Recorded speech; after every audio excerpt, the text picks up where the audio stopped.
Good evening and thank you for tuning in. I'm Bill Potter with the WJTS News. A Lagodi man is spending time in jail after allegedly abusing a 5-year-old foster child in his care. Jasper police responded to McAllister's Deli on Saturday afternoon for reports of a man abusing a child inside the store. The suspect and victim had already left by the time police arrived to the restaurant. Police found the suspect, 61-year-old Clinton Burgess, at his home in Lagodi after pinging his cell phone. Police say surveillance video from inside the restaurant showed Burgess choking and slapping the child in the face before dragging the child out of the store by the arm. After interviewing at the Jasper Police Department, Burgess was arrested and charged with 2 counts of domestic battery and 1 count of strangulation, which are already felonies. He's being held in the Dubois County Security Center. The child and their sister were removed from Burgess's custody by Child Services. Mask requirements are changing at all schools in Dubois County today. School officials are now using a set of guidelines based on what color the county is on the Indiana State Department of Health's metrics map. If the county is in blue, yellow, orange, or red, and the school has less than 4% of active cases, masks are optional in the classroom. Contact tracing is within 6 feet. If the county is in orange or red and schools have over 4% of active cases, then masks are required in the classroom setting for 2 weeks and there will be no contact tracing. Exposure in outdoor settings during the day, such as recess, physical education, and outdoor learning labs, do not require contact tracing. Exposure during indoor activities where masks cannot be worn, like lunch, choir, and band, will require contact tracing within 6 feet for 15 minutes and quarantine.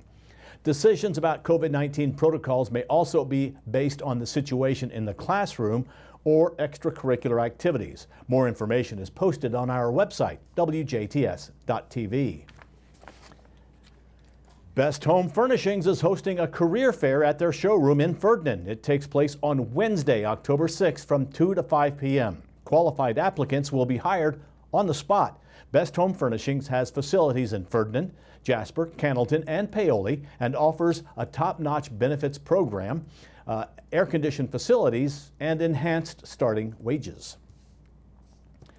Parents can get their child's car seat checked for free next week. Memorial Hospital and Healthcare Center in Jasper is hosting a free car seat clinic on Monday, October 11th from 4 to 5:30 p.m. It takes place in the Medical Arts Building parking lot, which is located at 721 West 13th Street in Jasper. Certified car seat technicians will be available to inspect your child's car seat to make sure that it is properly installed. Limited appointments are available. To reserve a time, call the hospital at 812-996-7718, 996-7718. If you've looked out the front door or even on your living room wall, there's a good chance you've seen a pest that always seems to come back, the stink bug. Some refer to the insect as the shield bug. And Purdue Extension Office educator Ken Eck says they've been around for decades. What we have are called the brown marmorated stink bug, and they're a native from Asia. They come in from China, Japan, Korea, and Taiwan, and they really arrived in the United States about the late 1990s. The bug is similar to another pest that infiltrates houses across the country later in the fall. Eck explains how and why they want to come indoors. You're going to see them on the outside of houses trying to get in, similar to ladybugs, which we've had challenges with in the past too. They're just trying to find a place to come in to overwinter until next spring when they go back out and cause more damage to our local garden and vegetable crops. Eck says the smelly pests will settle into any nook and cranny to get inside, but there are certain things that you can do to prevent them from coming in. The best thing you can do is try to have a very tight house. By that, what I mean is make sure your screens are in place, the seals are around your doors, make it more challenging for the marmorated stink bugs to get into your house and cause problems later on. When rounding up the insects, Eck says catching and releasing them will not help. Eck explains what you should do. instead of using pesticides is to simply have a bucket of warm water and throw the insects into water with maybe like dish soap, and what happens is that pretty well kills the insects right away. If you do have them in the house, to catch them, just use a broom and a dustpan, or maybe use a vacuum cleaner. Once you catch them, instead of releasing them back outside, though, you should probably throw them back into another bucket of warm, soapy water, because otherwise they're going to come back into your house through the same crack or hole they found the first time through. And remember, they are called stink bugs for a reason. If they feel threatened or you decide to take matters into your own hands and smash one, prepare for an unpleasant smell. Attorney General Todd Rokita is warning Hoosier consumers to watch out for flood-damaged vehicles when shopping for used cars. Hurricane Ida recently brought widespread and devastating flooding throughout large portions of the southern United States. As affected communities begin to recover from the damage, car buyers around the country, including in Indiana, need to be aware of the likelihood that increased numbers of flood-damaged vehicles will be offered for sale. Flood damage to a vehicle is often catastrophic, and even if the most obvious damage is repaired, the vehicle can suffer long-lasting effects.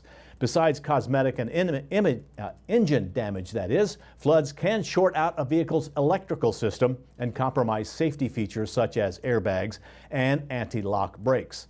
Floods also can cause mold and mildew infestation that can result in health issues for passengers long after a vehicle was submerged. If a vehicle is flood damaged, its title should be branded as salvage or flood damage, and such a title brand must be disclosed in writing to a purchasing consumer. However, some flood damaged vehicles lack such a title brand due to fraudulent activity. Tips on what to look for can be found on our website, wjts.tv. If a consumer suspects a recently purchased vehicle was flood damaged and such damage was not disclosed prior to the sale, the consumer should file a consumer complaint at in.gov/attorney-general. Conservation officers encourage Indiana hunters to donate harvested deer to help feed hungry Hoosiers. The Sportsmen's Benevolence Fund, administered by the DNR Division of Law Enforcement, provides grants to Hoosiers feeding the hungry. The DuBois County Sportsman's Club and Hunters and Farmers Feeding the Hungry to pay for processing fees when hunters donate legally harvested deer. Participating in the program is simple. Enjoy a deer hunting experience. Harvest a deer, drop off the field-dressed deer at a local participating processor. Processing fees are paid for by the Sportsman's Benevolence Fund. The processor will create healthy venison burger to distribute to food banks. The participating organizations notify food banks throughout Indiana when venison is ready to be collected from certified Sportsman's Benevolence Fund butchers. The food banks distribute venison to soup kitchens and food pantries. As a result of the 2020 deer hunting seasons, the Sportsman's Benevolence Fund provided funding to process more than 360 harvested deer that resulted in more than 20,650 pounds of venison being donated. For information on donating your harvested deer and participating processors, please visit sbf.in.gov. Now stay tuned. Your weekly forecast and Sports with Kurt Gooksell are still to come on 18 WJTS, as well as Monday with the Mayor.